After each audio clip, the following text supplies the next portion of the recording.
Hello, everybody. My name is Vivian, And this is Pop.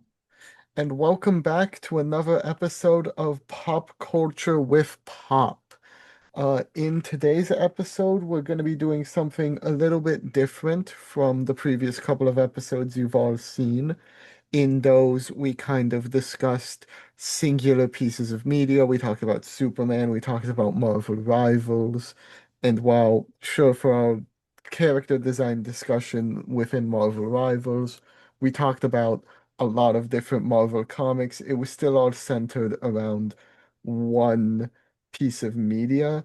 This is going to be a very different episode than that. In today's episode, we are going to be talking about comic books as a medium and the fact that they should be embracing the fantastical a lot more. Well, comic books originally started off as a repackaging of newspaper comic strips. So they're just finding another way to get kids entertainment and to make money off of newsstands that were really common back in the 30s and 40s.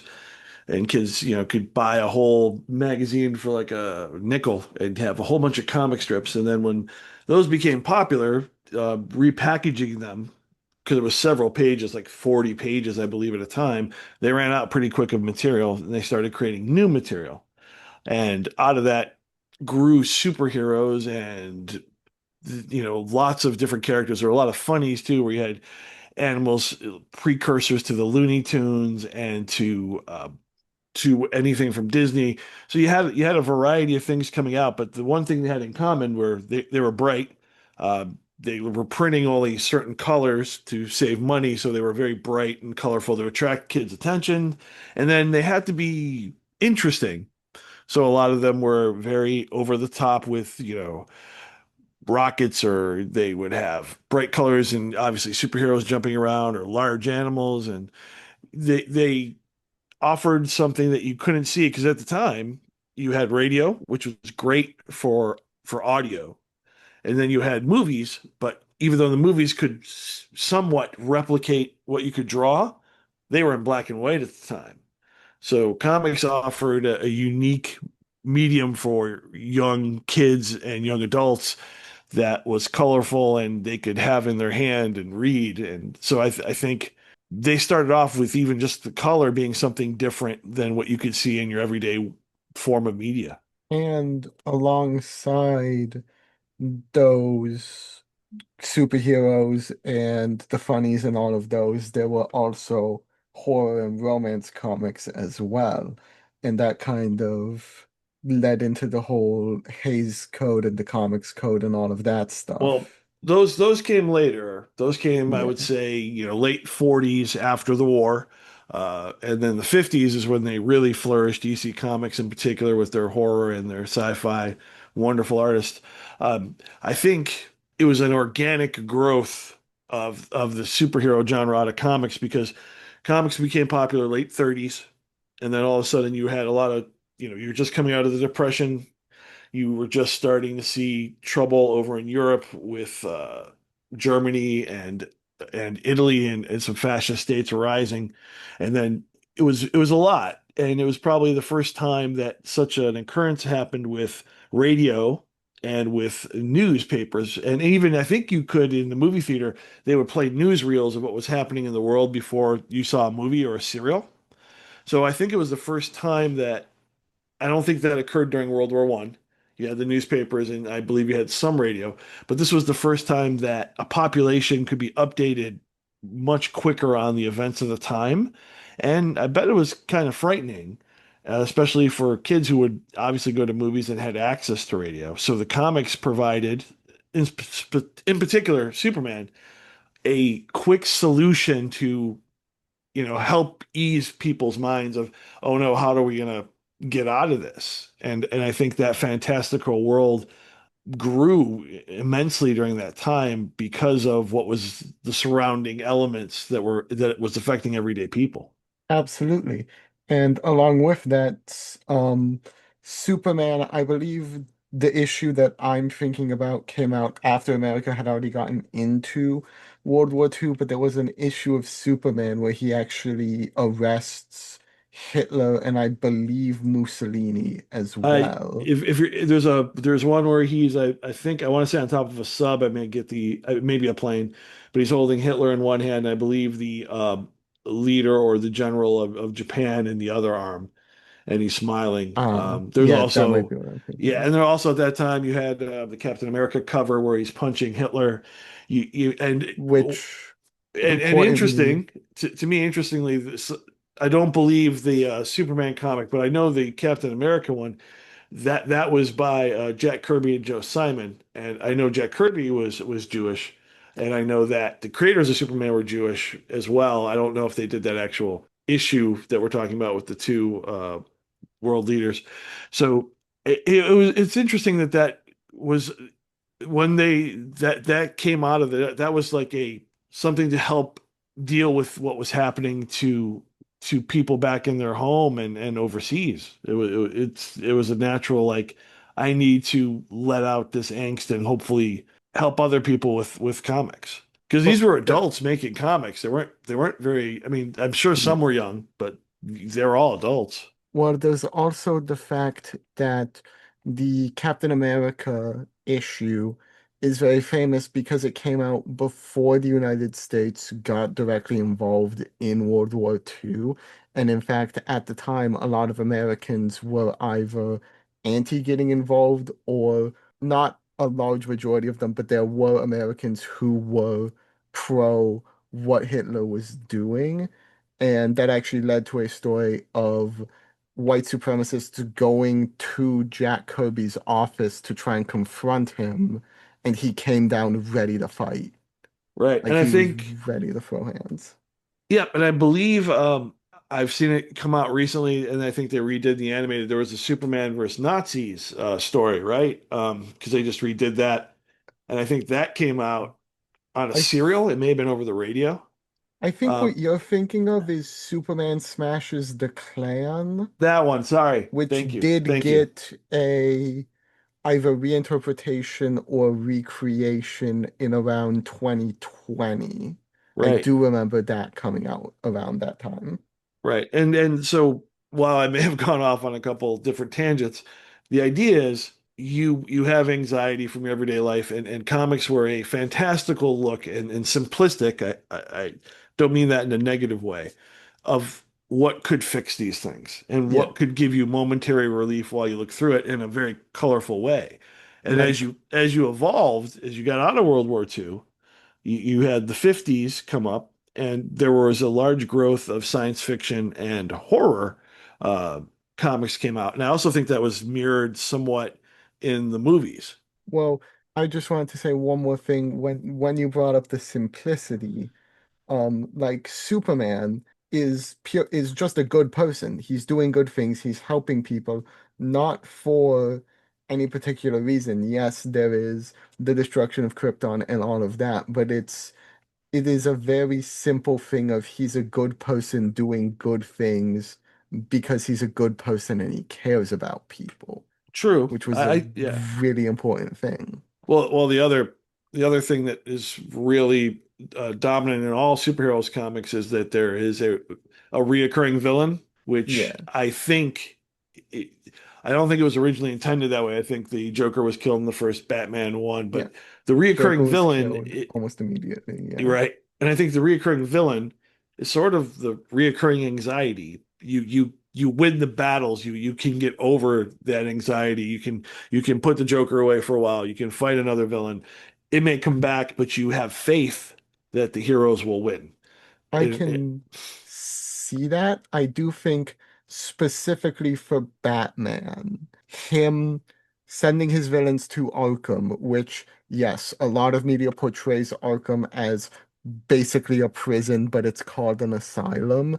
But to me personally, Batman sending his villains to this place that is supposed to be a rehabilitative, in the best case scenario, it is supposed to be a place for rehabilitation. It shows he wants these villains to become good people.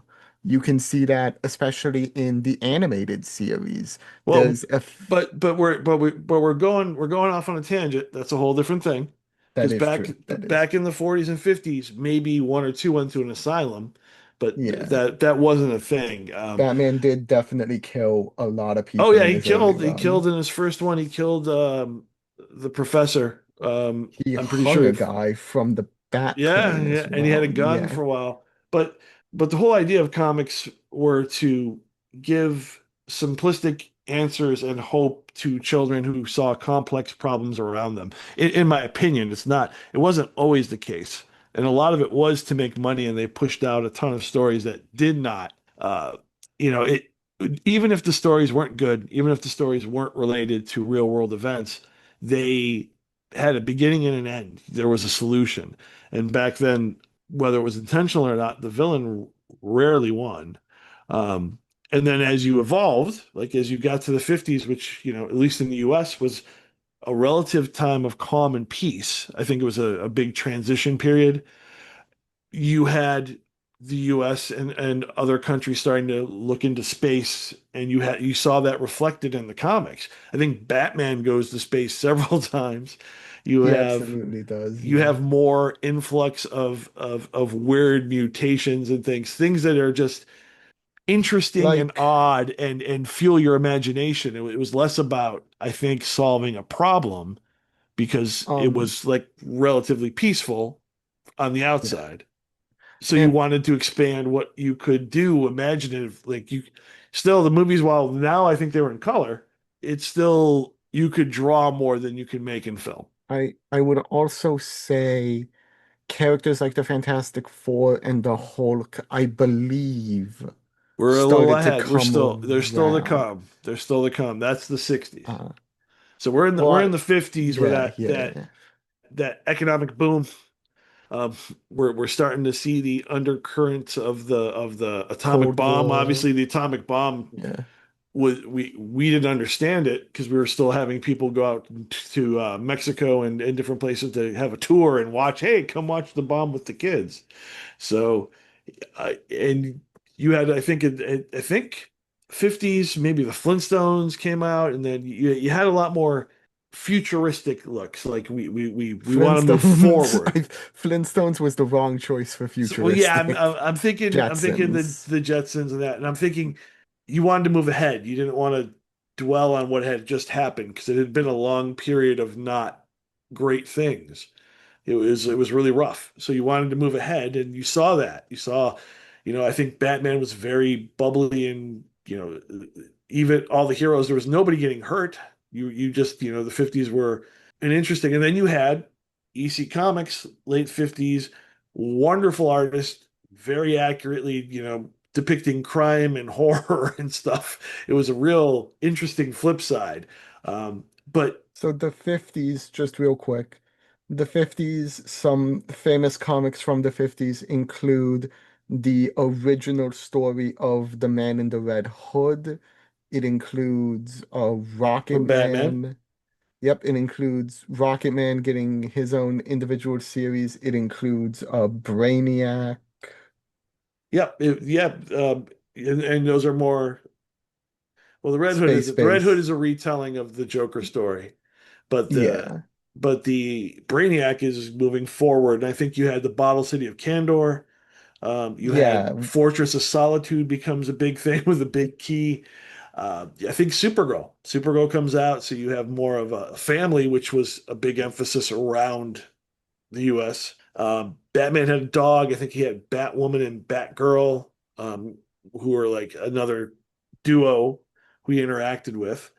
Adam Um, Strange, I Adam think, came about Strange is around that late time. 50s, right on that cusp of the Yeah, 60s, I late believe. 50s. Supergirl was introduced Right. 10 issues after Brainiac was introduced. Yep. Crypto was introduced around this Well, time. and that city of Kandor was in there, right? Because it's that little Yeah, city in a glass jar. And these were all fantastical things that gathered interest. But I believe right around then you had the people started, when you started to have McCarthyism with the communists were worried about people yeah. anti-American.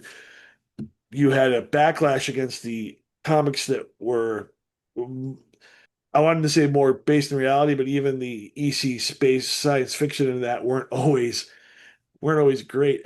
I can't remember, when did Twilight Zone start? Do we Uh, do we I know that, or I'll check real quick, but I'm just running through a list of 50s comics, and yeah, Batwoman was introduced you know, July of Batmite, Batmite? 53. The infamous crime suspense stories featuring the beheaded Yep, woman and the guy with the axe was released around that E- time by EC EC Comics. Comics. Yep. Um, So you had a Link, range, like you had a yeah. huge range. Also, Black Knight started being released in this time as well, like the OG Black Knight. The medieval times thing Yeah, for. Are you sure it's not the Shining Knight? I'm thinking Shining Knight for DC. yeah, no, it's Black Knight. It is a DC. He's got like a black suit of armor. He's got like it's black and gold mainly with like an eagle symbol. Well, it's interesting because we're talking about either real fantastical objects or future or past. The Yeah. current time period, I think, was there, but it was not what stood out. The Unless original you're Twilight doing EC Zone. horror, the EC Yeah. horror, and there's a great story. I've showed it to you, and I can't remember the year, but it's the one. It's gonna kill me. I know it's. Let me look that up while you. Twilight Zone started production in 59. The series ran from 59 to 64 was when the Wow. original Twilight Zone ran on CBS. That's interesting because I see that as a precursor to. I see EC Comics as a precursor to that because they would do 8 or 10 page stories Yeah. where they would talk, where they would have those stories similar to like the show for Twilight Zone. You'd set up the plot and you'd have the story and then it would be done. It would be wrapped up in one. Sometimes I think it was mostly one. It's mostly one-ofs, and like there wasn't really any interconnection in the original Twilight Zone series. It is And EC Comics interesting. had to stop right around 56 was the last time they were publishing those. And they had gorgeous sci-fi stories by Wally Wood and a bunch of other Oh yeah, artists. the if you go back and look at those covers, they are gorgeous to look I at. think Frank Frazetta contributed a couple real famous artists, beautiful So stuff. You also had great, wonderful stories that were unfortunately for, well, not unfortunately, but had horror or bad endings, and adults thought protecting kids from those were a good thing and passed the comics code, or actually they didn't pass the comics 54. code. The comic book publishers passed their own comic code Well, to it avoid was to a avoid entity problems. established, was formed in 54 by the Comics Magazine Association of America Right. It as wasn't an a governmental, it alternative was to in government response. regulation. Yeah. Right. And real quick, just because this is currently going on, fuck censorship. Yes. Yeah. The current I laws that are going on in the UK, what's being drafted in the US, the number of companies kowtowing and implementing ID verification. This is exactly what was happening in 54. This is the exact same kind of fear-mongering and use of children as a tool to censor people. right. Yeah. Yeah. I don't want to get too much in that, but you're correct. You're correct. It's gone from comic books to a other horrible thing we're not going to cover right now. Yeah. Um, And but that comics, well, at the same good. time as the Comics Code Authority, the Hays Code was also being put into place for film, which had very similar chilling effects in a lot of ways. I believe, give me one sec, I'm double checking. Well, Uh, film was Hays Code the was earlier, actually. Hays Code right. started in 34 and ended in 68. Yeah, Right. that's right, because the Hays Code was used as a blueprint for the comics code in a lot of ways. Right. And it so so after that, but going back to the EC stories, there is a always been a tradition of those kinds of stories have been always where people could voice their opinions.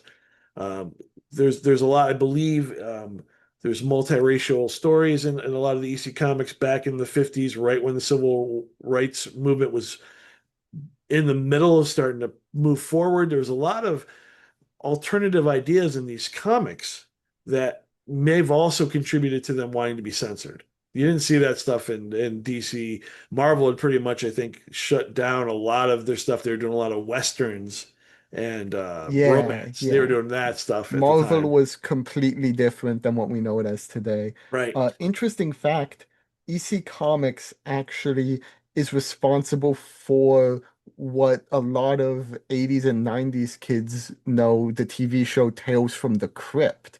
That was Yes. originally an EC comic series. Like the Crypt Keeper and all of that were originally EC Comics characters, Yep. That is which true. is a And they very were interesting thing. and they led to the um, underground comics movement of the 60s and 70s. The EC kind of art and storytelling led to I think Zap was one. It led to Crumb artwork being out there. It led to a whole lot of people who once again were Hmm. underrepresented, but they were Mad. actually making the books this time as opposed to being in them. Well, they were in Yeah. them as well, but they were able to create their own and voice their own opinions. But So, we keep going on tangents. Maybe we should call this pop tangent with pop. Um, so the comics code essentially was what they were trying to kill comics. They didn't. I don't think they wanted any around. yeah. Um, Because I the mean, what the was the guy book? who Seduction of the Innocent. They Seduction of the wanted to. Innocent They by even had Batman Charles and F. Robin. Remember Murphy. they had Yep. Batman and Robin saying what kind of man would have a run around with a kid. You're like, Well, it was okay, there there it was based around the author of Seduction of the Innocent wrote that Batman and Robin were being portrayed in a romantic sense. right. He was saying that they were promoting homosexuality, and in a way that Yeah, him seeing Batman and Robin as homosexual is a display of the belief that gay men prey on young boys.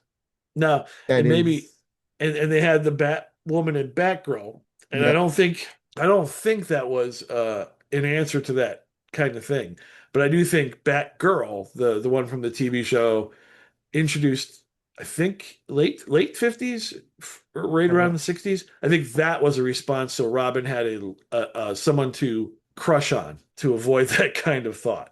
I think they did that. Batwoman was originally Batgirl. introduced. Well, I'm Oh, you're going going. over Okay, both sorry. of Go them. ahead. Batwoman, Kathy Kane, Yep, Kathy different Kane. from the redhead that we know as Yep. Batwoman nowadays. She was introduced in Detective Comics 233 in 1956. So it could, yeah. So that could be in response. Actually, that would And be in response to it Yeah, because I and believe the Batgirl. Batgirl kissed Robin in one or two on the cheek. Batgirl actually came out before the Comics Code. She came out in Batman number 139 in April 1961. That'd be after the Comics Code. Oh wait, yeah, you're right. You're right. Yeah, it's Yep, after. yep, yep, yep, yep. That was Yep. the It that was was the Betty Kane was the right. original Right. Batgirl, Yeah, and she came then out before. Yeah, it eventually became Barbara Gordon in 76. and so then you got to the '60s, which everything is boiling. You've got civil rights movement. You've got Russia launching Sputnik and winning the space race at the time. Yep. And the comics code, you can't show, I think, mummies or zombies or all right. The The Comics undead was it the Code. undead? Is that what led to the zombies? I Uh, forget. Crimes shall never be presented in such a way as to create sympathy for the criminal. Yep. Scenes of excessive violence shall be prohibited. Right. Criminals shall not be presented so as to be rendered glamorous or to occupy a position which creates a desire for emulation.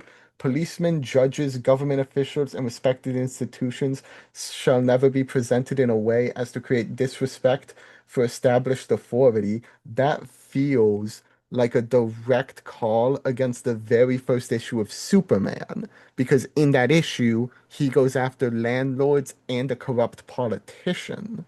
Right. But Uh, so, all but scenes with of those, horror shall not be permitted. No comic magazine shall use the word horror or terror in its title. So yeah, it was. but EC kept going with let me see, was it Cracked? I think it was Cracked. No, Mad Magazine. Yeah, And that's why I and was the bringing up Mad. right. Yeah. And the first several issues of Mad had superhero they still had those great artists. A lot of them came over to Mad for at least a bit. Yeah, and it Some stayed for was longer, and they evolved it into parody and satire, and yeah, it was really originally a great stuff. comic, became a Yes, magazine, and it was a subsidiary of DC. I found the Mummy thing. Scenes dealing with or instruments associated with Walking Dead, torture, vampires, and vampirism, ghouls, cannibalism, and werewolfism are prohibited. right. So now you're in the 60s, Yep. and you start seeing a lot more science fiction. That's when Adam Strange, Mystery in Space came out, the Fantastic Four, and Spider-Man experiments in science. Like he got bit by a radioactive, not a radioactive spider, but by a spider that had been altered. That all came out House of mid Mystery, 60s uh, and later, and Flash came 60, out. 61 was Amazing Adventures number one and Fantastic Four number one. 62 was Incredible Hulk number one. 63 was when Spider-Man got his first solo run and was also the first issue of the Avengers, along with Uncanny X-Men and Sergeant Fury and his Howling Commandos were also 63. Now, And quick aside on the Uncanny X-Men. I heard this, and I don't know if it's actually a quote for Stan Lee or from whoever, but apparently the X-Men, part of the reason they came up with mutants was because they didn't want to tell origin stories for every new power. Which, you know what, if you're writing a ton of stories, which we're gonna put that loosely because I am in the Jack Kirby created most of these plot lines ballpark. yeah.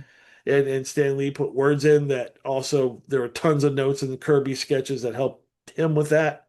That's And just where I'm Stan at. Lee was a great Promoter, promoter. He was a great seller of ideas. business person. He was But great at that. Yeah. yeah, but he didn't make a lot of those ideas. Now, And that's something that unfortunately happens a lot in comics and in creative works in general. now, I will give this. When they worked together, the product was great. Yeah, When they worked separately, there were moments of greatness, but you could see where each too much dialogue and too much melodrama or too much fantastical ideas without any grounding to move ahead. So I could see where I mean, it was later on in their careers, but I could see where together that little period of time they had great synergy and created, yeah, what they did. And that's all fantastical, all that stuff. You had a family, the Fantastic Four, for all yep. purposes, traveling around fighting all lots of science, lots of other universes.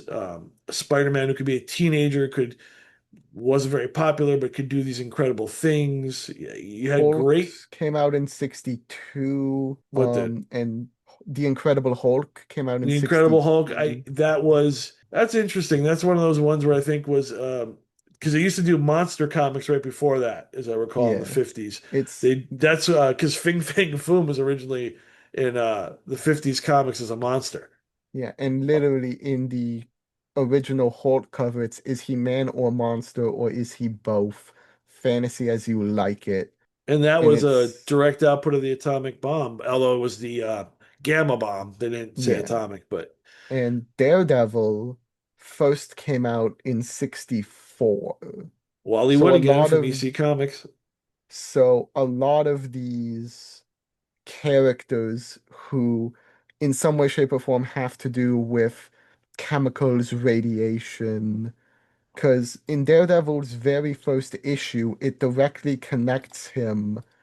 Um, it's Here Comes Daredevil, the man without fear. Remember when we introduced Spider-Man, a worthy companion magazine to such all-time greats as the Fantastic Four?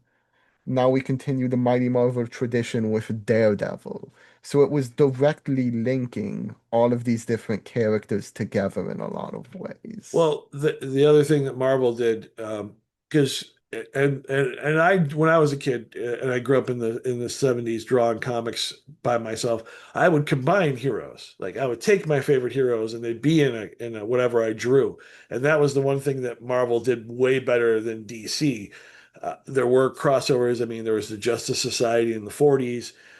You had some crossover of heroes, but Marvel did it all the time. Like you Yeah, had I Hulk mean, show up. I mean, the Avengers Spider-Man, didn't come out too long after, what, like the original Fantastic Four. Avengers came out the ye 2 years after. Now, as Uh, I Sergeant recall, Sergeant Fury and the Howling Commandos also came out in that year as well. now I don't recall if he was in the 40s or not as a hero too. Fury? Yeah, I don't know if they had Sergeant Rock and the Howling. No, Sergeant Rock, sorry, that's DC. I don't No, know if he was back in the 40s or he came out in the 50s. I think he just from came what out in I the can 50s. see, it just came out in the 50s and it was 60s, 60s, sorry, 63. sorry. And it is a military comic, but Yeah. also on your like heroes interacting with each other, Spider-Man has pretty much always been very closely associated with the Fantastic Four in a lot of ways. Well, Like, a lot of them were all in New York too, which was amazing because yeah. DC didn't use real cities. They had Central City, they had Gotham, and they had Metropolis, and And all of each those were hero like had a city. stand-ins for a Right. lot of And I things. think that was the other thing that resonated. While we're talking about the fantastical, Yep. grounding your story in a relatable area like New York had a great effect for that. That is Now, true, but now I also want to places say like Fantastic Four came out after Challengers of the Unknown, which was also a sort of group of four doing challenging, going out and solving the unknown. They just didn't have powers, as I recall. And then yeah, yeah. Justice League came out a little before Avengers. I don't see it listed here. I can check real quick. I think it came out in Brave and the Bold was the first appearance. But either way, Maybe because Brave and the the Bold had a lot of like weird first appearances. Yeah, Brave and the Bold, number 28 in March of 1960. so that would be the first. So, Yep, but came out but you then. saw like to combat all these code things they could not show, they started doing more fantastical things, heroes with greater powers. You had Green Lantern. Let's not forget Green Lantern gets his powers from an alien society. Well, I will say, so even before the Avengers, there was also the JSA, But I which did mention that. was I did mention that All-Star Comics in from the 40 to 40s. 41. Yep. So yeah, and then Justice League was like a revival of that. Well, it was introducing the new heroes because it's got Yeah. Flash, who's a new hero, It's got Martian Flash. Manhunter, Aquaman is a throwback because he was in the 40s. Yep. Um, Wonder Woman also in the Wonder 40s. Woman. Yeah. From yeah, in the Brave and the Bold, their first appearance, Was Superman Hawkman and in that? Batman. No, the No, it was just original seven. makeup Seven. of the Justice League was Superman, Batman, Flash, Martian Manhunter, Green Lantern, Aquaman, Wonder Woman. Though Right. Superman and Batman Did don't not appear show in that up first one. on the Yeah. cover. Also, that cover features Starro, but gray. Weird how Uh, many. is he gray? I thought he's purple. I think Yeah, he's purple. I he's think it's gray just a with bad like pink picture. rings around his eye. Yeah, yeah, that's right. Which But it's so weird. Hulk started gray, became green. Starro started gray, became purple. I just the coloring was a lot of sometimes the coloring didn't always work out. It's just like those 70s animated ones where they reuse cells and sometimes they flip the colors in and Yeah. out and like so Or like, or how who was it that colored New Gods but kept taking out a ton of detail from it? I don't know. Yeah, I don't know that. I didn't know that. I don't know that story off the top of my head. Jack Are you thinking Kirby. about inker? That's different than a The colorist. Inca for New Gods kept like Jack Kirby kept including a ton of details and stuff, but the Inca kept taking out a lot of that. I don't know if that was New Gods. it might not have been, it involved a lot I of new think you're gods thinking because of a lot like of the tech stuff was simplified. I think you're thinking of like Thor or stuff. There is that's a whole different thing. We'll Four is go what down. I'm That's thinking different of. rabbit holes. We're Right. trying to so let's go back. We're doing a history now and not really talking about the True. fantastical.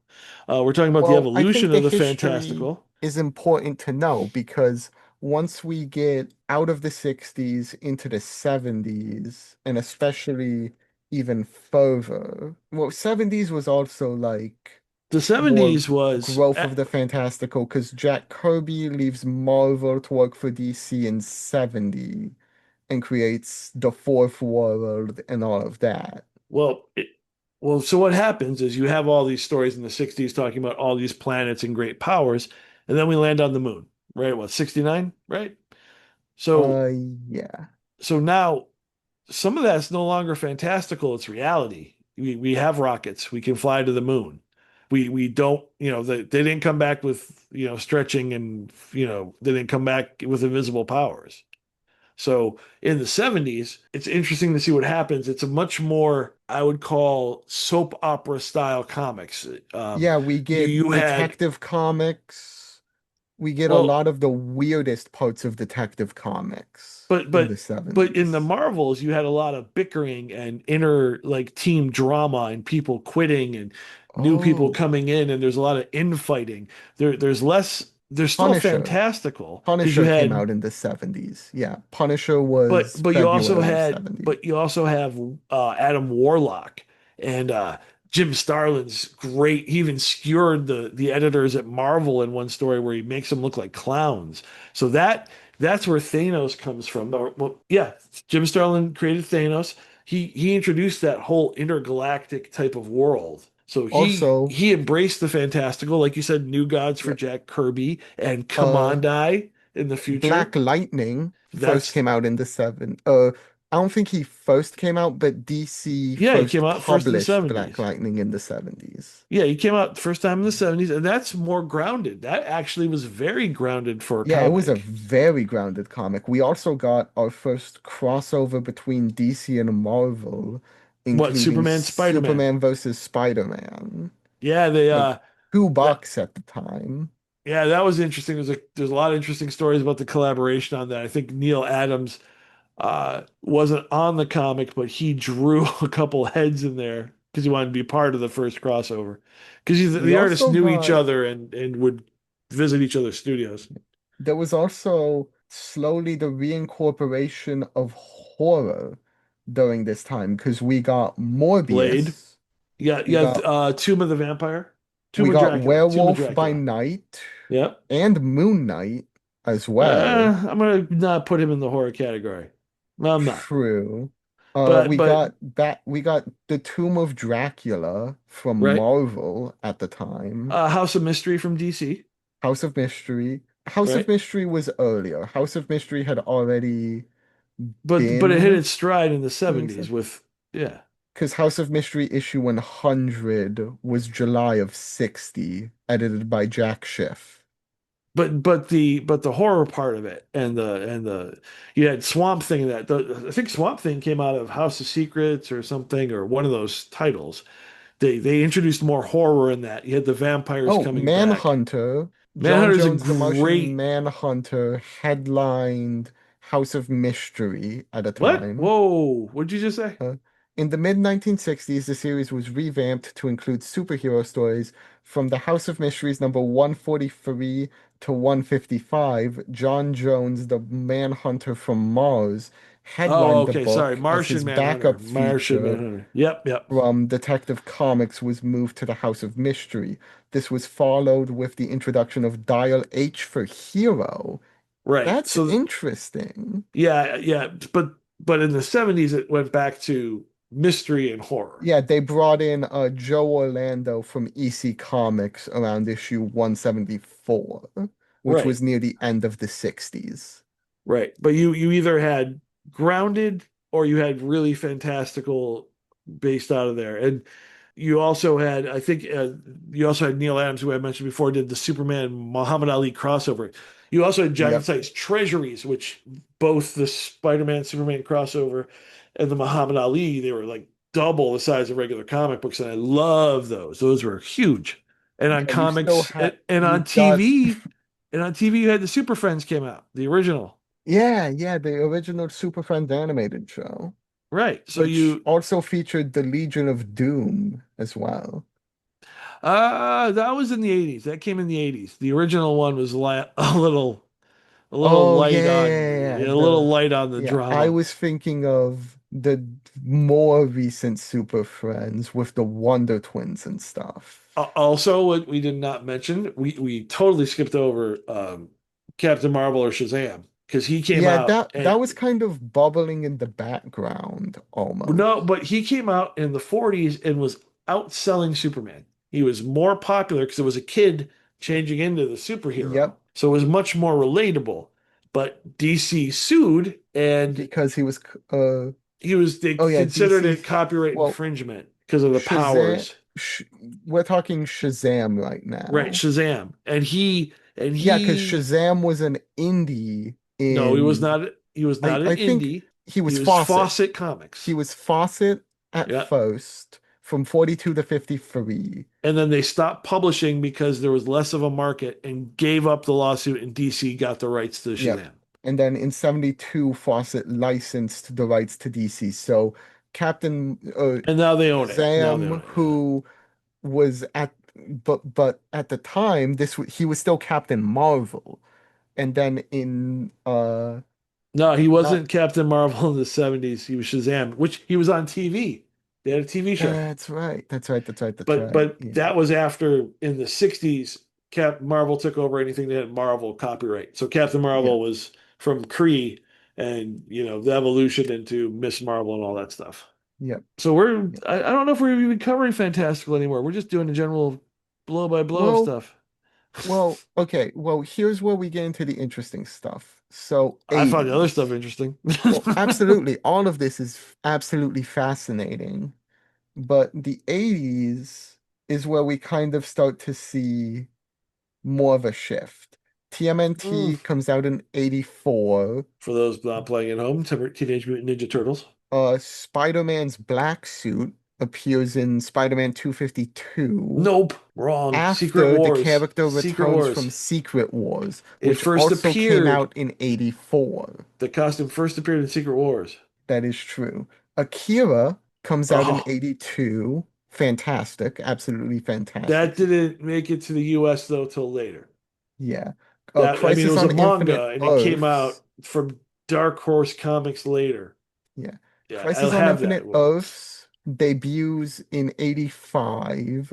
Yep, but that was a response to Crisis on Infinite Earths from DC, Yeah. in So my this is opinion. where we start to see mainly DC breaking away from the comics code. Marvel stuck to it for Hmm. longer. Nope. In the 70s, Marvel was the first to break with the comics Marvel was the code first to with break it.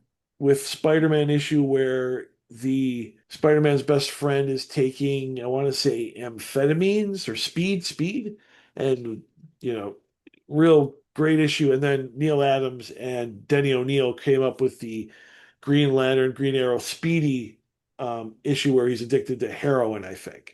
And those Which, were really yep, yep, yep. good issues. Yeah, so the first one was May of 90 not the Amazing Spider-Man issue 96. Yep.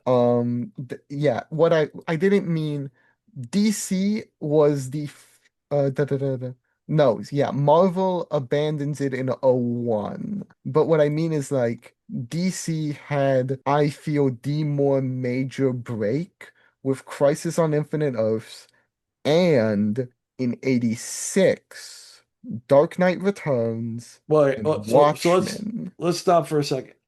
All the Crisis ones were comic coded. There were none without comic code.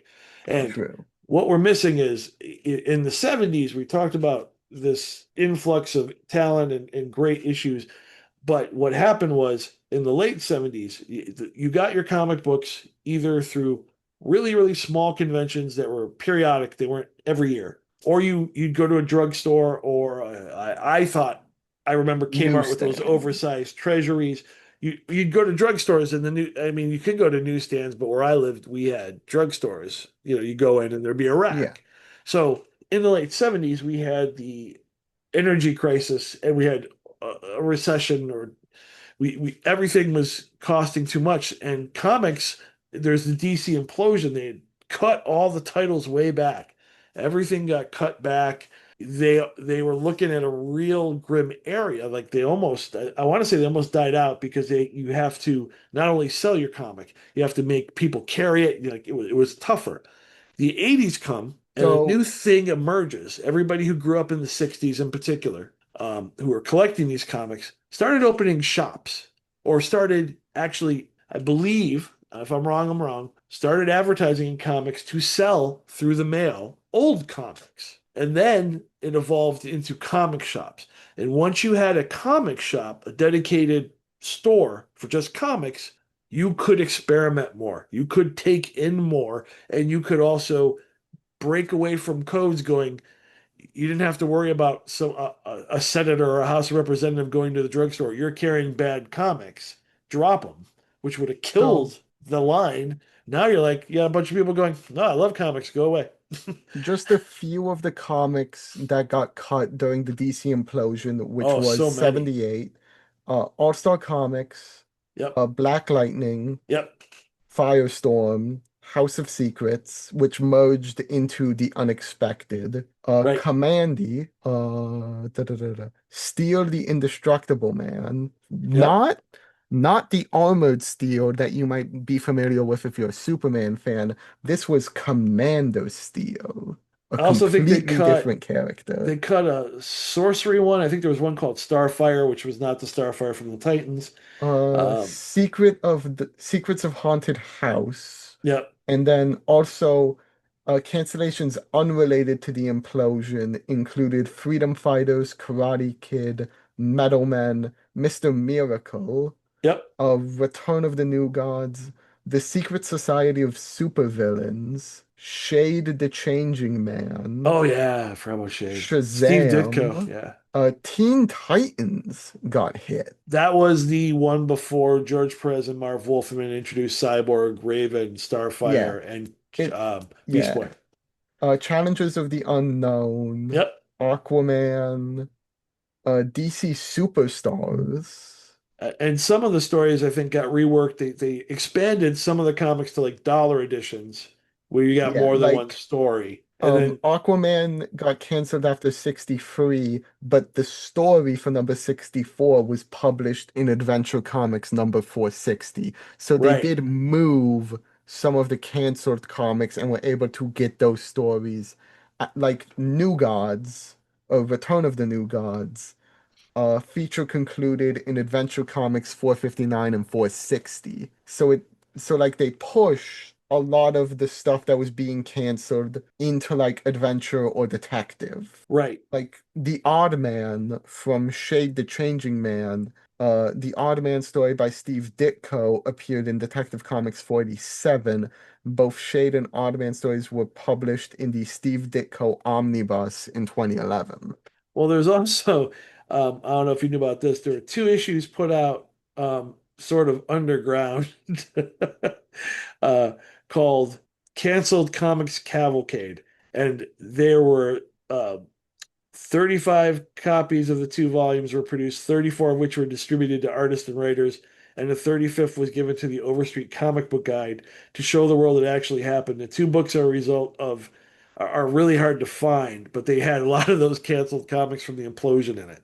The original Yeah. ones. A lot of them got reworked, a lot of the stories got changed and moved to different And artists, but it also led to an increase in price up to 50 cents. right, that's why they sort of did the dollar comics as well for a while, which I loved as a kid, because they had so many stories and artists in them. You got because the one thing that was an offshoot of that, I'd buy Batman and some other superhero comics. Marvel, I don't think went to the dollar format ever, at least not then, not that time. But doing it for DC, I pick up and I could see all these other heroes and artists in that. It kind of got me more into comics even though they were dying at the time, somewhat. And then there was the evolution of the comic book store, which is where most people get their books today or Yep. online. But back then it was, you know, and I stopped reading somewhere in the early 80s because of that drop in having it in drugstores and having it in other retailers. Like that went away. And then when Dark Knight Rises comes out, my dad showed me the article and we went to a comic book store, and that was the first time I've ever been to a comic book store. Yeah. And they had So, everything you could find. That was the other cool thing. When you had to do newsstand, you might pick up Batman 1 month, and then mhm. when you go back, they might not have the next issue. You pick up something different.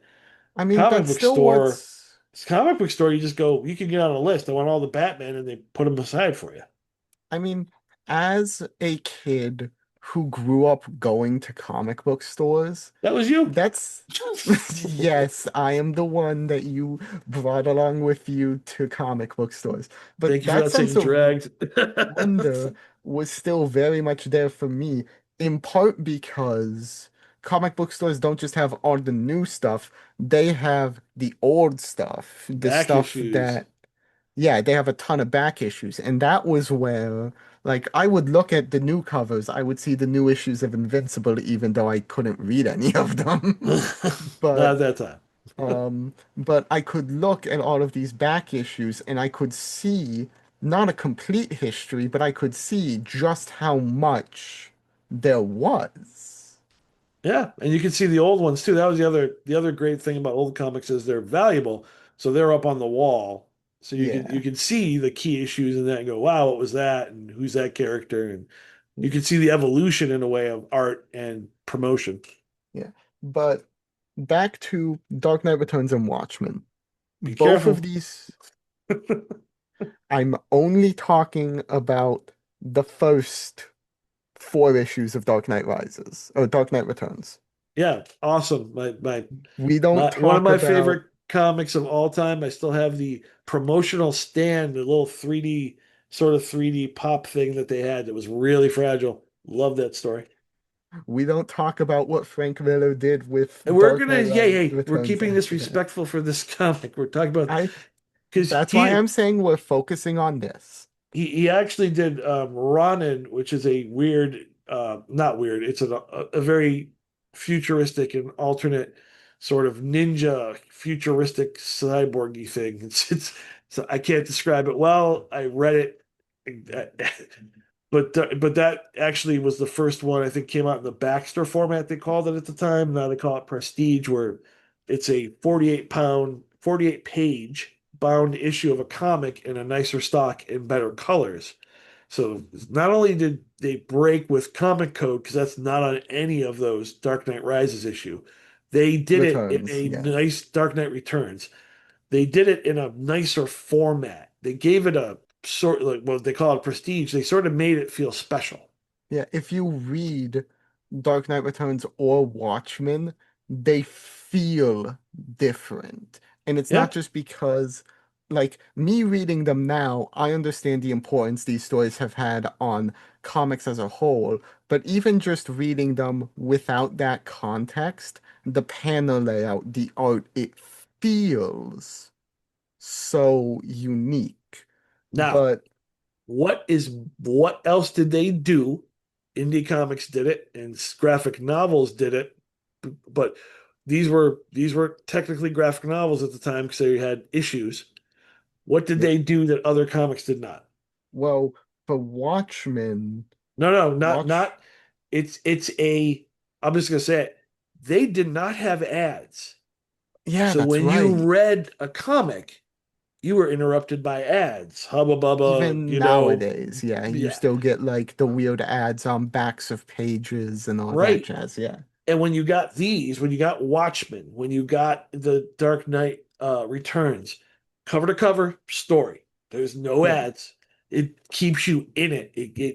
You're investing because they cost more at the time. They cost like at least double, if not triple, what a normal comic cost. The Dark Knight Returns, not Watchmen. Watchmen cost more and also did not have ads.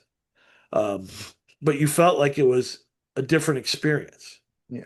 So the thing is, when talking about Dark Knight Returns and when talking about Watchmen, a lot of people will point to them as the inflection point of the transition from the more goofy Silver Age into the far more serious, far more gritty Bronze Age.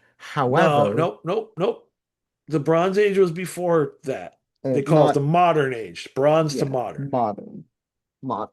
But my main point is, while both of these comics can very much be seen as inflection points for the inclusion of more serious materials, Dark Knight Returns very much being a critique of Batman in a lot of ways, and Watchmen being overall a deconstruction of superheroes, both of them still had a level of fantasy to them.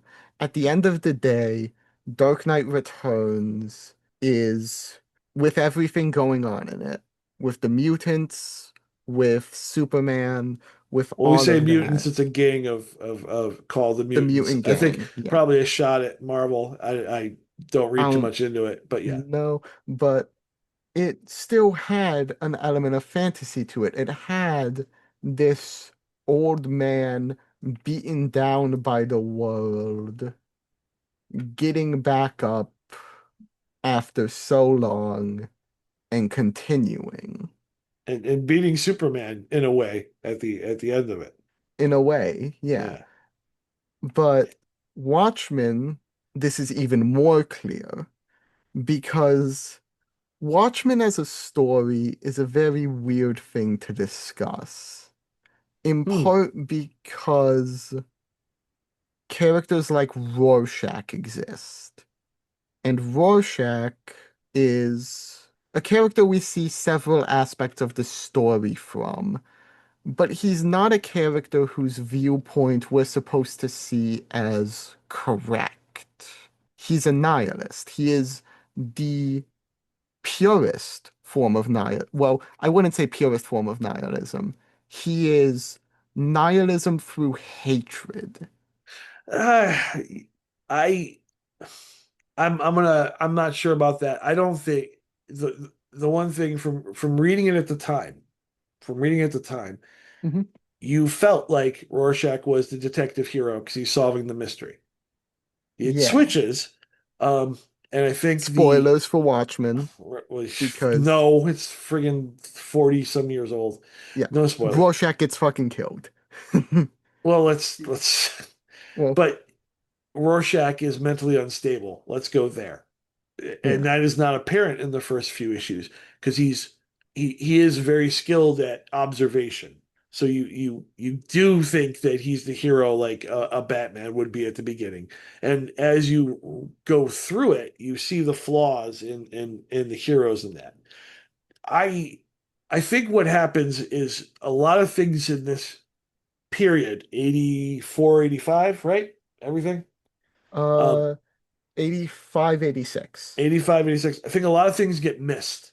Um, Swamp Thing at that time was being rewritten by Alan Moore and was had horror, had looking at, there's a great issue with the Justice League where he looks at him as, God's lording over us. His writing and the artwork in there are amazing and cannot be easily mimicked. I'm going to pick my words carefully. Easily mimicked. There Because is a that's, uniqueness to yeah. how Alan Moore tells stories. And how Absolutely. the artist, John Tolbert and Steve Bissett, if I'm saying the names wrong, I apologize, and even Rick Veidt, um, drew those. Those are hard to emulate and Yeah. and try to make new stories. Dark Knight Returns, the text I think the dialogue is great, but the dialogue is a little bit more uh mimicable. You can pick lines out and have that in other comics. The art style is still hard to emulate, but not the darkness of it, not the Yeah. not the vibe. With Watchmen, same thing. You can't replicate Dave Gibbons' work. It's amazing, and Yeah. but you can, and unfortunately has happened. You can mimic the panel style, which gives a feeling like an Yeah. echo of it. and you can mimic some of the dialogue from the characters, not the writing, but the dialogue.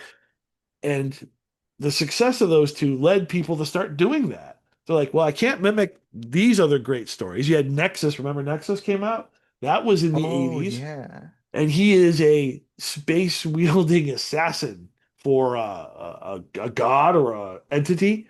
And that artwork by Steve Rude and that writing, I want to say Mark or Mike Barron, is amazing. And it's fantastical, even with the dark edge. It's probably one of the ones that is a great example of telling wonderful stories, but still being fantastical and colorful. Yeah. Because he's an assassin, but you don't feel down through most of those issues. And then there's Spawn. Whoa, you're jumping. You're still jumping. That is true. That is true. I'm still I mean, jumping like we're not only, you had the turtles, which were well, originally Turtles was before, and the Turtles turtles was were act before, but they're and black and Turtles white. was originally a more serious story. Now, Like, the turtles, there's a weird tie-in. So Frank Miller, who does The Dark Knight Returns, also got his big break. He'd done other work. His big break was Daredevil, where he created Elektra. He had Bullseye, and he had this great. I love those. The artwork in that is so raw. The colors are so good. Klaus Janson inks on those, and Lynn. I want to say, I forget her name. I'm sorry. The work on that stuff is amazing. And it's very raw and fresh, and so that made a big impact. And the people who created Teenage Mutant Ninja Turtles, Eastman and Laird, am I right? da, da, da, da, da. Okay. Eastman and Kevin Laird, Eastman, Peter Laird. Yep, right? and it was Since published by Mirage right, Studios. saw Daredevil by Miller and the great crew, and went, oh, well, what would happen if because Daredevil gets his powers through a radioactive isotope that blinds him as he saves a man crossing the street.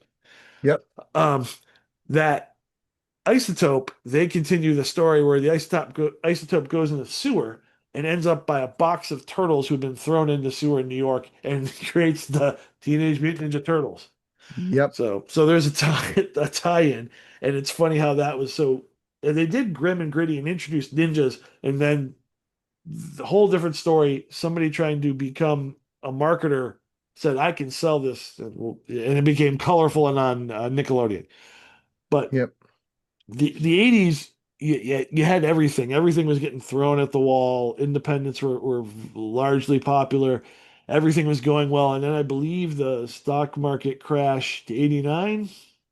I think that's right. I If it wasn't a crash, it was a very large drop and caused uh, all sorts of problems with Friday the the economy. 13th mini crash or Right, Black Friday was a stock market crash that occurred on Friday, October 13th, 1989.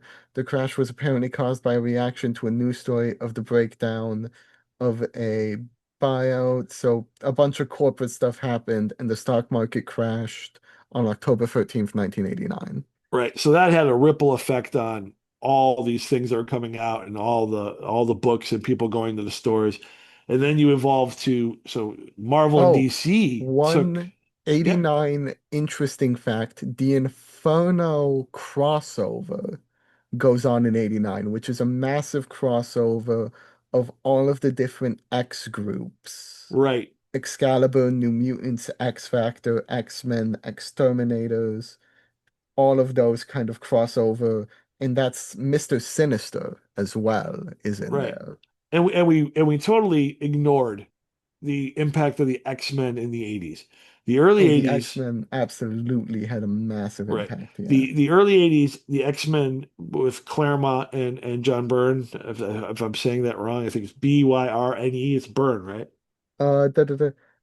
Yeah, John Byrne and Right. Terry Austin was Terry also Austin was the involved inker on that, in did Dark or Phoenix embellisher. Saga.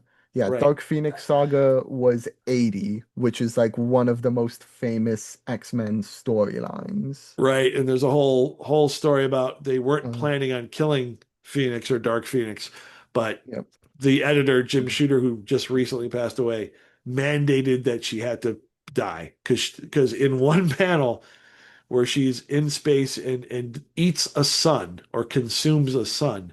yep. There's a planet of what they call broccoli people because how they were drawn die. So Yeah. you can't kill billions of people and be redeemed at that time in During the this X-Men. year, Byrne also went to work on Fantastic Four as Some well. great comic. His He that had a guy is 5 year run with him, yeah, as a writer artist. his output and his use of the fantastical is amazing. His work is great. I love him. I love George Perez, who was doing the Titans at the time, and he would go on. He did Justice League. He would do Infinite Gauntlet or Infinity Gauntlet, right?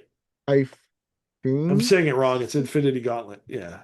So those guys were amazing and took you to other worlds, took you out of the mundane. Um, but yeah, the the X-Men Infinity Gauntlet, the Infinity, yep. big Sorry. paperback with Thanos holding the Infinity Gauntlet with the stones. Right. Like, if you know comic book covers, you know the Infinity Gauntlet cover. It Yeah, is it's an by Perez. iconic image. Right. So that early X-Men just grew exponentially over the 80s, and they had And all they these. eventually shifted into Uncanny X-Men. The original X-Men team got phased out. I believe they got like They killed, split. air quotes. Oh, what I in thought the they got killed on extinction Krakoa. agenda? In what? I thought it was they got killed on a mission on Krakoa.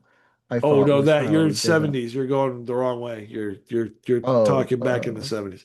you're right, you're Um, right, you're right. so the continued success of X-Men led to all sorts of X-Men teams, which led to Jim Lee Days of drawing Future it. Past in 81. But that's still John Byrne. Yep. But which a great two-story issue, must read.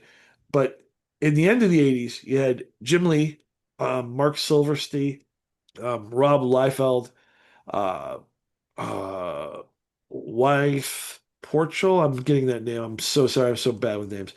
They were doing X-Men and selling tons of issue. McFarlane, he was doing Spider-Man. He'd done some DC stuff, but he was doing the Amazing Spider-Man. So Oh, all those Morris. artists were at the end of the 80s, early 90s selling millions of issues. Just real quick, we also at the end of the 80s get Morrison starting his run with Doom Patrol. And Gotham by Gaslight as well starts around here. Now, what we did miss one author, and you're gonna bring it up. I know you don't want to talk about him, but there's also Sandman in the 80s, Yep. and And Sandman's a great story it is a great with story a on, ton of wonderful artists, and yep. it is also not replicable. You can't mimic that in a in Well, a successful way. part of, to me, as I have been reading more of Discworld and Terry Pratchett, his influence on Sandman, uh, Oh yeah, yeah, they work together on they Sandman. work His together on influence, Angels and Demons, right? Or Good not Angels, Demons. Omens. Good Omens. Sorry, Good Omens. My bad.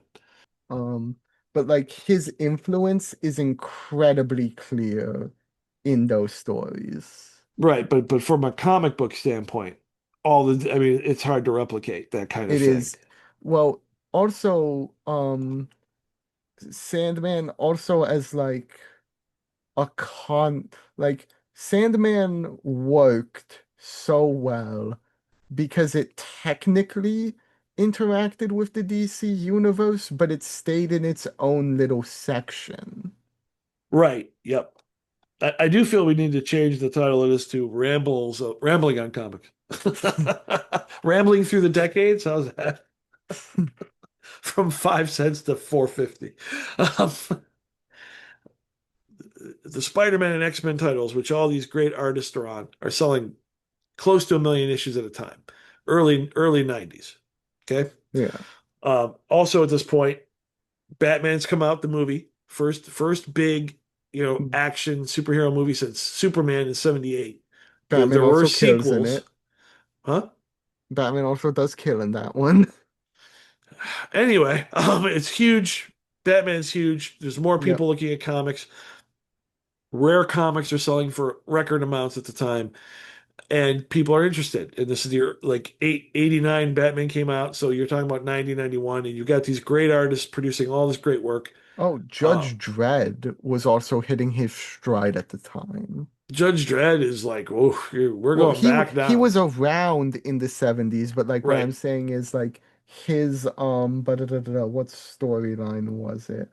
He had Like a crossover with very Batman in the 90s, I'm pretty he sure. had a crossover with Batman in the 90s, but that's not what I'm referring to. And he had a I'm movie come out. Like once Batman came out, a lot of movies were in production or trying to come out, and some of the lesser known titles in the US, which was Judge Dredd, got a Yeah, movie. because Judge Dredd was insane in the UK. Judge Yep. Dredd was selling all over the place in the UK. That was The getting 2000 AD, right? That's the comic. uh It's a magazine. 2000 It AD also was different. 2000 AD That's was where Judge Dredd was. He was in that. yeah, That's that's where right, that's right. that's where he came out of. V for Vendetta came out of there. Miracle Man came out of there.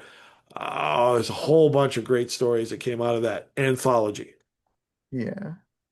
But but when you have this influx, the artists saw they weren't getting paid. They were told they weren't necessary, that writers were more important. So they all, as a collective, Liefeld, Silverstein, I'm getting it wrong. Um, Silverstein. Silverstein, is that right? Yeah. That's not it. That's not the name. Uh, Uh Mark oh, I might be wrong. Silversti, I believe. Um, they Yeah. all and Jim Lee formed Image Comics and went off on their own to create their own comics. And So it Image was is known for a ton of stuff nowadays. nowadays, but But back then they were the hot, it's like it was almost like a boy band. I it hate was to say it. counterculture. It Well, it was wasn't, it it was more boy band. I'm going more boy band, not counterculture. They were good-looking young people with heroes. They had just drawn Spider-Man and X-Men, and they Eric created, Larson, Jim yeah, Lee, Eric Rob Larson. Liefeld, Yep, McFarlane, William Portacio, I believe is Wireless, how isn't you it? say his Wireless. name. Yeah, that's the one I was having trouble with. Yeah. Mark Silverstein and Jim Valentino are Right, all the right. founders of Image. And they came out with Youngblood. They came out with Spawn. They came out with Wildcats. They came out with all these comics, and it was at the peak of all the comic speculation, and we're selling millions of comics, which is insane because a lot of people were buying them for speculation purposes. That like, oh, in 30 years, this comic will be worth as much as Action Comics because it's the Like first one. like certain people with Pokemon Yeah. cards. And anything on those what Labulu dolls or whatever. I don't even, Yeah, that's a whatever. whole Anyway, different can of worms. so they were doing all sorts of things. They were doing foil covers, multiple covers, everything. Death of Superman, polybag Death of Superman. Batman's no longer Batman. They were doing every gimmick in the book to sell millions of comics. Which, if you go to your local comic book store, you're going to find some of these in the quarter bin because there are millions of them. Was Ant during this time? The maybe a little later. I want to say Like, late 90s, uh, 2000. she was Image Yeah, from Mario Gully. right. They had her at Acme Comics over here by us. That they promoted that a Uh, lot for a while. I don't remember if they were tied in. 90, Support your local comic book store, by the way. yep, absolutely. Go to your local comic book store. Da, da, da. We have to First, go to two new ones. We should go to two new ones and do a little so review. first appearance was in a free comic book day from 2004, Right. So early 2000s. Yes. but apparently Mario Gully claims, I'm not saying that this is what happened, but the author claims I invented Ant in 1996 when I was convicted of armed Oh, robbery. okay. Let's not. Let's just. I don't. This Yeah. is way off topic. We're dropping this. Nope. Let's forget about that. I don't know where you're going with any of that. That's I don't know. I so. just remembered Ant Yeah, existed. yeah. That's fine. We'll leave it at that. So, so Image comes along. Everybody's buying millions of comics, and to be honest, they look great. A lot of comics looked great back then. Stories were iffy. I If hate to you say read, it. there are definitely panels that exist from Spawn, and that's what I'm I gonna say about that. and here's the other crazy thing and this to me is one of the least celebrated comics that I've ever seen. Drives me weird. In that same time frame, Bone comes out, Yep. Oh and wait, yeah, Bone was Bone started self-published to by, release. That's right. yeah, Bone Bone comes started out. releasing in 91 Yep, to '04. I was yep, born when Bone finished. I yep. was born after Bone finished. Holy shit.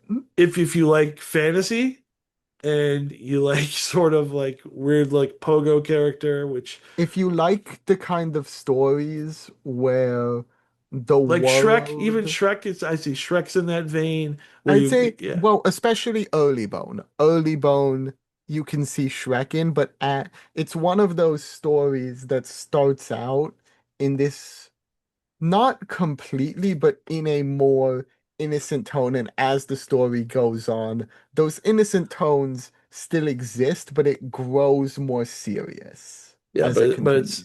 it's Bone by Jeff Smith. It's an amazing story. It's Fantastic. fantastic. The artwork is uh, I'm a person who loves line work, and the line work in that is just simple and beautiful, which I grew up reading this. Like, yeah. I And get the black and loved white one. No offense to people who love the recolored I like version, but it yeah, was originally published in black and white, and I once you read something the original way, it's hard to go back to something else. But yeah. I can see So that. that is an outlier in the 90s of really, in my opinion, great stuff. There are a lot of great stories that came out, but they weren't selling them millions and millions of Yeah, copies. yeah. But all of these different things kind of flooded the market with more cruel characters, I'd say. If not, Ah, I hmm, I don't know if cruel is the right word, but like Spawn, lack of a no pun intended, two-dimensional. Like yeah, like they mimicked popular like they mimicked Dark Knight, they mimicked Watchmen, but there was no underlying reason for yeah, because the at the end of the violence or the day, stories. Dark Knight was a introspection on the fascist elements of Batman. That's what a lot of it is. And was Watchmen is hard to condense. Watchmen is a Just lot of different things. Watchmen is a lot of different things, especially depending on what aspects of it you're focusing on. If Well, you're Watchmen, focusing on Manhattan, it's a story of absolute power and separation from people. If you're focusing on the mini story within the comic, it's a very Black Freighter, allegorical story. but it was supposed to be Alan Moore's last word on superheroes at the time. Yeah. That was supposed to be it. Now, if you he did go back, he wrote several issues of Images Supreme, I want to say late 90s, which are really fun. They have a lot of 50s elements to it. And then he went even further, and this is probably the comic I don't know if you read, but Tom Strong.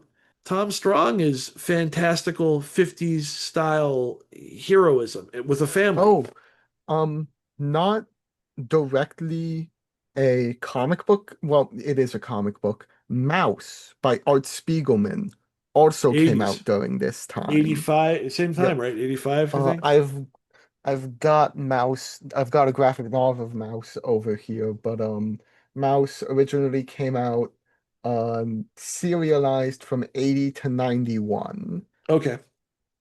That's And okay. I thought it came anyway. And that is a a s- story of is it World War II or just the concentration camps where it is Art Spiegelman telling not just the story of his father, who was a Polish Jew who survived the Holocaust. It is not only a retelling of his father's story, it is also Art Spiegelman's pseudo memoir in a way, because interjected throughout is modern interactions between Art and his father, and and it is a very dark story, but I absolutely recommend it to anyone And and because it's important to read, I and feel. and the mice are used in place of The mice are used to represent the victims of the right, Holocaust, and the cats are the Nazis. Axis But powers, for lack of a better term. there are also other animals also used throughout it, to describe other groups. Because one thing that Art discusses in this book is how his father, Vladek, while being a victim of persecution and of marginalization, he still displayed racist attitudes towards an African American hitchhiker. Like Wow, did not know that. that, and that is not, it is. It is a story that I feel is important to read because It's a good we're story. getting, yeah, It's a good we're story. Yeah, getting we're off, completely off topic, but which we've if done you, the whole yeah, podcast. but I would absolutely recommend Mouse. I'd absolutely recommend Bone. Both of them. Mouse gets talked about a lot more, but I still feel like Mouse doesn't get talked about enough. Well, also, it won a Pulitzer Prize for graphic novel, Yeah. and The now they art, removed that. You cannot a graphic novel cannot win Pulitzer yeah. Prize, which The is art is just also absolutely stupid, beautiful. Like the stupid. art in Mouse is also really good. Right.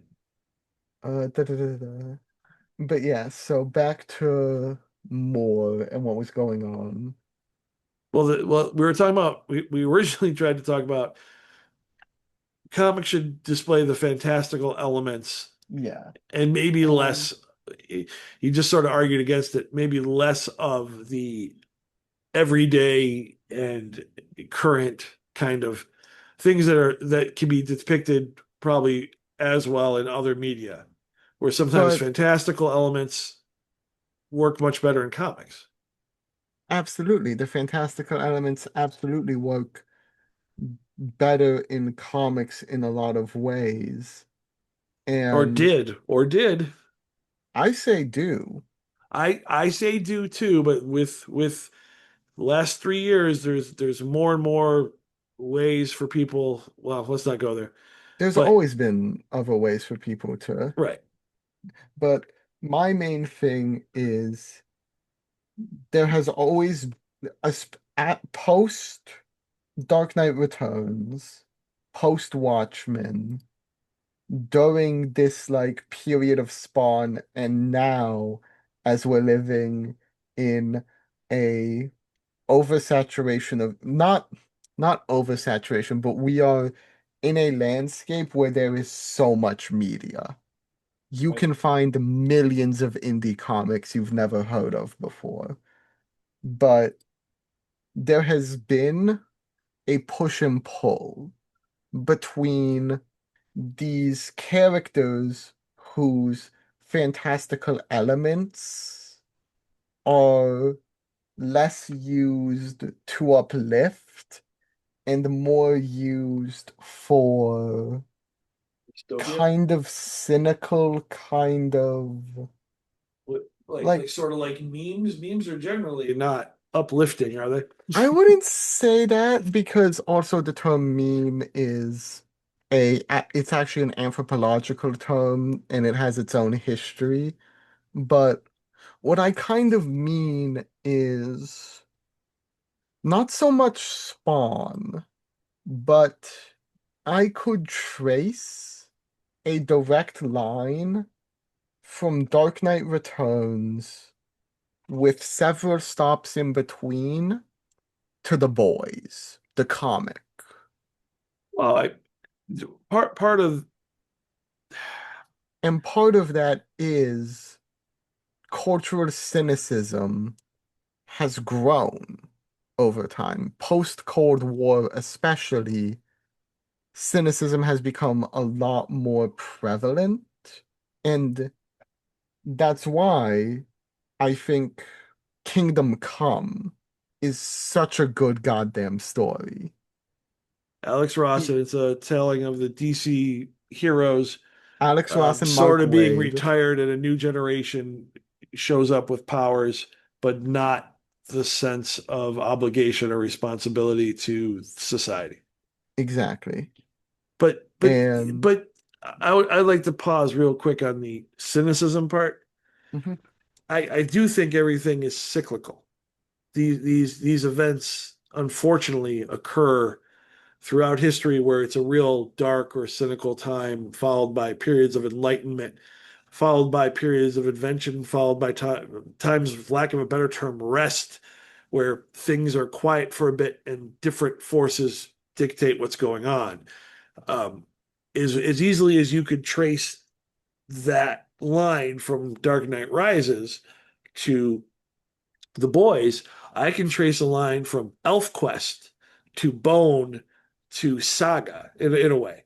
I think Saga is a little bit Saga's more Saga's cynical. interesting. I like Saga because Well, it has a lot of representation. It is much darker than I think. Well, maybe not ElfQuest. ElfQuest, but well, and but Bone does have a little bit of cynicism in it, but at the end of the day, the story ends hopefully, right, I'd say. which is the same thing with Saga. Saga is not, it's a science fiction story of warring races and cultures, and the main protagonist is a family from the two different sides of the war who have a kid who represents both of them. So they're obviously an outcast because they have horns, they have wings. It's part of a thing. And the dad dies early, like a third of the way through. Um, but it's still uplifting. Like I think you are right in the cynicism part, but I don't know if it is cynicism or a lack of good storytelling. Because I you may be think it picking up the wrong beats of really good stories that have optimism. that is true. I do also think one of, to me at least, the thing that rings of cynicism is the way Superman was treated in the 2010s. So, And I don't just mean Man of Steel when I say pardon me. that, because the You're talking about the comics as 2010 well? also saw Injustice. It saw Red Sun. No, Red Sun wasn't Yep. 2010. Red Red Sun Sun, was in there in the 2000s. yeah, I Red don't Sun remember was, exactly. but also Red Sun's kind of interesting because it's not really the evil Superman story people who haven't actually read it say it is. Yeah, it's not. It's a 2003. yeah. Because at the end of the day, because first of all, Red Sun Superman isn't actually Clark Kent, it's a It's a story where future Superman ends up landing in Russia in the 30s as opposed to the 53. US. 53, sorry, as opposed to the US. So he's Yeah, raised as a communist hero and yeah. enforcer, for lack of a better term. Um, and In this comic, it's actually a descendant of Luthor who gets sent back in time and becomes Red Sun Superman. But what? all yeah, No, no, whatever you're saying is weird and billions wrong. of years in No, the future. Yeah, no, at the end of Red Sun, right? Luthor's descendant Jor-El sends his infant son Kal-El into the past in a Oh, ship. The final panels of the comic book right. depict the landing of Kal-El's It's a time ship in a Twilight Zone European twist where collective in 38. Luthor is the hero of the U.S. trying to fight the Superman of the Soviet Union, and there is a argument that if Luthor did never met Superman, he would be a philanthropist and a solving world problems. But since he was denied the limelight because of Superman, he went evil. That's sort of the gist of it. So But after Red Sun disappears, he doesn't really die. He yep. disappears. Luthor unites the world, and there's a new age of prosperity. And eventually, his descendants restart the time loop, which is just a Twilight Zone little thing you didn't need to do at the end. Now, But also this isn't your typical evil Superman story, not just because of that, but also because it's not really an evil Superman. no, he is Because not. Superman's doing what he thinks is helping people. And when Right. he sees what That has he's happened, not. when he Yeah. sees that what he is fighting for is wrong, uh, he vanishes and lets Luthor bring about this age of prosperity. Right. Now, I want to bring up one thing. We're talking about these stories, and we've listed several that we really like. Yeah, The ones we've listed that we really like are generally creator owned or driven. So, yeah. like Bone is completely Jeff Smith, I believe. Mouse is completely Art Spiegel. Yep. Spiegelman? Spiegelman, right? I can put it back up real quick. I think it's Spiegelman, but I just don't want to get his name wrong. I hate. Spiegelman. Yeah, Yeah. Spiegelman. Dark Knight Rises, Miller pretty much had free reign. Not entire. Watchmen, We've seen what happens when Miller gets free reign. he look, he was really good for a while, and people's That views is change. true. People's views change. I'm That not is true. judging. And then you have Alan Moore had free reign pretty much with Watchmen. I mean, I think a couple pulls here and there, but then you have editors. Like a lot of the DC and Marvel heroes, they had editors, and you can be a writer, but the editors dictate what you can do, and so do the publishers. So, it's an interesting thing to add into the equation of cynicism because as a creator, you react to that. You react to be like, here's my pitch, here's my idea. No, we don't want you to do that. We want you to take part of a crossover we're doing. And That is Superman has true. to do this. Well, it doesn't, I've been writing a story for a year and that doesn't fit. Well, end your story or fit this in. So it is interesting to add that into the equation and Yeah. see which ones resonate more. Like which stories do you remember? Which stories get And adapted? I will say, just because I did bring it up earlier, while in the 2000s there was a surge of evil Superman stories, which I do feel is built on a cynicism that says Superman can't just be a good person because he wants to help people. Like there has to be a breaking point or something like that. Right? Also, during this period of time, we get what is pretty much universally agreed upon as one of the most beloved Superman stories, which is Grant Morrison and Frank Quitely. Oh, I love Frank. I think that is correct. Frank Quitely's All-Star Superman, Right. which is beloved for so many reasons that would be its own separate video to get into. But I And do and want to that bring also up is one where he had pretty complete control. Drew. I do think we are. I mean, let pull up one thing. There is a story. Who is the guy with the Union Jack flag from the Authority? From the Or Authority. maybe it's not the Authority. The Authority, the main Authority makeup is Thinking of somebody else then. I think. no, I'm looking through the Doctor, Swift, Apollo, Jenny Sparks. She has like a Union Jack on her shirt. No, no, this is Midnighter Engineer Jack Hawksmoor was like the 2000 Authority lineup. um Manchester Black. that one. Thank you. Yeah, Manchester Black Superman he shows crossover. up in the Elite. The Elite. Superman versus Sorry. the Elite is what you're thinking of. I am thinking of one particular issue, which is a mainstream comic, which is great. Um, What's so funny about Truth, Justice, and the American that Way? one, Yep, that is a yep. classic Superman one. What issue is that? It is Action Comics number 775 from March 2001. It was written by Joe Kelly, Yep, penciled by Doug Mankey, yep, he worked on The Mask. yep. Now, Lee Bermejo, inked by a ton of Lee people. Bermejo did the cover, which is a great cover as well. It is That it's a really nice cover, yeah. that story tells you is also one of those ones where you can read and go, "That's Superman." And Yeah, that was, yeah, I cuz just don't want it to get lost in the mix because that came out what year? 2001. I will So yeah, say there's a number of people who, because All-Star Superman and this story got adapted into Superman versus the Elite in 2012, yep, which was an animated movie. Sometimes people get this confused as a part of All-Star Superman. yes, yeah. All-Star Superman, great mention. That is one of the best 12 issues And I've ever read.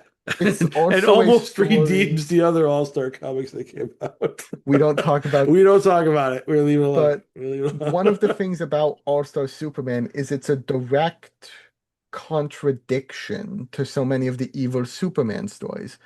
Because, No, it's well, no, I I don't want to say contradiction. I think it is it's someone reacting to it. I don't think it's a contradiction going, okay. you're missing the point. Like just like Well, James Gunn's movie, you're missing the point of Superman. This is Superman, and this is yeah, why he's beloved. And all because the silly stuff, all the there's Atlas in it. There is his Fortress of the Solitude with all his two weird stuff. Kryptonians who come to Earth He flies into the sun. and gets super cancer. There's Bizarro in it. Like Yeah, there's all the craziness of Superman, and no matter what you throw at him, he's still the I'm gonna do what's right and try to he has he has a miniature sun eater that he feeds. yeah. Like But there's it's just a great but also what I'm my main point was so many of the evil Superman stories, especially Injustice, because Injustice, I feel as a whole, kind of poisoned the well a lot now when it isn't came that to an Superman. offshoot of a video game? Isn't that why that comic It started? came first, then the video game, I'm pretty sure. Uh, all right. Either way, I But just put that to the anyway, side. my main thing is Injustice was based around Superman reaching a breaking point. Because he winds up killing Lois because of fear toxin from the Joker, weird stuff. But he reaches a breaking point and snaps and becomes evil. Right. Whereas the entirety of All-Star Superman is Superman gets put on a clock. He has, I believe, a month to live after flying into the sun and getting exposed to too much radiation. Right. Yes. His cells And are exploding from the because he his cells thrive on sunlight, but the overexposure is causing him to die. and so you f- and so he reaches this kind of breaking point as well. He is confronted with his own mortality in a way that is extremely human. But instead of 1 year, it's 1 year left to live. But Okay.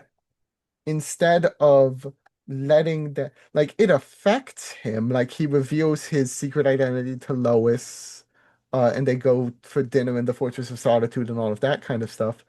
But Gives her superpowers for a day. yeah, and she becomes Superwoman. Um, but he he stays who he is, Yeah. even with like he saves people. One of, in my opinion, the most poignant pages of the comic is a person standing on a rooftop, attempting to commit suicide, and Superman shows up, and he doesn't like pull them off the roof. He doesn't fly them down to safety. He goes up there and talks with them Yeah. And hugs them. Yeah.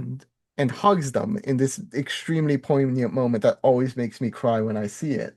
But it is it is, in my opinion, the fantasy that Superman is built on. And Yeah. that is a good person who, no matter what, does good.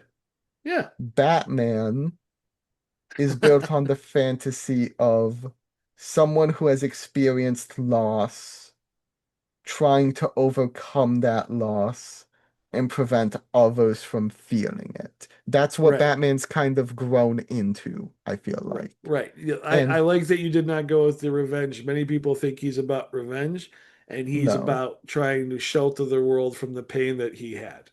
I mean, there's a panel, Gotham, for the first time in years, the crime rate in Gotham is 0. And it's this really poignant panel because it's the newscaster going for like the first time in so many years the crime rate in Gotham is 0, and you see Bruce standing the on a building as Batman so often does, and he cries because it's a sense of this night, no child went through what he went through. And that's what the Robins are as well. Like, I get I it, think the Robins haha. are a little bit more convoluted. Well, at least Dick Grayson. Dick Grayson, the first Robin, was Bruce trying to stop someone else from having to experience what he experienced. Well, that's not true, I think, because it happened. He experienced what Bruce Well, did. I the think he's trying to stop him loneliness. from not being him, Yeah, or worse, or worse. yeah, I can see that. Yeah. But like all of these different comics are built around a fantasy, Yeah. Wish fulfillment. wish fulfillment. Yeah, Spider-Man. but Spider-Man, I made a mistake and it cost me a loved one. I'm never going to make that mistake again. I'm never going to let anybody unfortunately, make that. Yeah. Spider-Man's also a victim of editorial, but that's once again Iron Man is a little bit more layered in, and Iron Man. Wonder Woman's just Wonder Woman's weird. Wonder Woman's supposed to be. We should all be equal, in my opinion. That's what it should be. I That's where I read Wonder Woman, whether that comes across or is always relayed that way. And Green Lantern, let's go Green Lantern. Green Lantern's about overcoming your fears. Like I am holding myself back. I am not going. If I don't have any fear, I can accomplish anything. I And can the Flash is I never have. I can never do enough. If I were fast enough, I could do enough. I feel like the Flash is it definitely is that the Flash is built around that fantasy of being able to be everywhere at once. But I feel like the Flash has also evolved into his own kind of mythos at this point in a weird way, mainly because of the Speed Force and all of the weirdness that comes Yeah, with but I'm that. just talking. You got to take characters at their core. True. And then Bones about, why don't I have any clothes? My brother has a shirt, the other brother, uncle, he's got a vest. I got nothing. Why? In reality, Sorry, I'm just going. Bone is my favorite kind of story. It's a found family story. Right. But like at their core, all of these comics are about a fantasy Fulfillment of a and fantasy, fulfillment generally. of the Generally. fantasy, or but at the same time, there have also been several comics that Invincible also is built around the fantasy of hmm, that one's actually an interesting one because it's not built around Mark's powers specifically. I can circle back around to that one, but I think the core heroes people know they yeah, get Superman, they get but Batman. like Everybody has for something they wish they could do. Most people, anyway, have something they wish they could do better. but it does feel like we are bouncing back from this, but it felt like for a while, instead of seeing comics about these people to idealize the concept of, to idealize what they stand for, and to take those aspects and to try to embody them. it felt more like tearing them down in a lot of ways. Well, I think one thing that I think we can agree on, if you go to a comic book store, there will be something there for you, uplifting, something good. Sometimes the majority will be going through a change or through a trend that may not appeal to you. But if you go into a good comic book store and say, I'm looking for this, you will be able to find it. Or a good library. There libraries can also, Yep. whether they're on the shelf or not, or digital, there is a comic book story generally out there that you can relate to or that can help with a thought or an idea that you have or something you just want to get away from for a while. So I do think there can be trends, but even in the worst of those trends, there is shining moments of storytelling out there that can help. Yeah.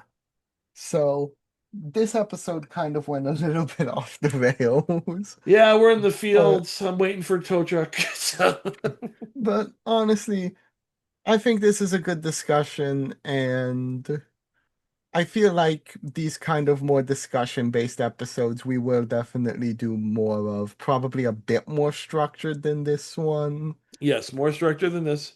But we'll also do some fun stuff. I want to do one where we pick out like, the 10 craziest comic book covers in your collection. That kind of thing. So we'll try to mix up the dialogue with some shorter, more fun things. Well, not more fun. This is fun. But But different kinds of content. you got it. So we hope you enjoyed this episode. Have a good night or whenever you're watching. Take care. Bye. Hello, everybody. Editing Vivian, just popping in real quick at the end of the episode.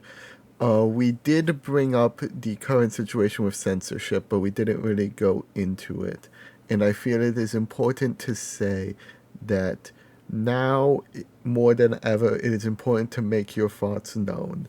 There are tons of different articles and tons of different resources. I have linked a few down below that talk about how to fight back against this censorship, especially if you are a citizen in the United States. We've got 3 bills currently working their way through that would absolutely gut the internet, and several companies are actively curtailing to the demands and these ideas before they've even been implemented.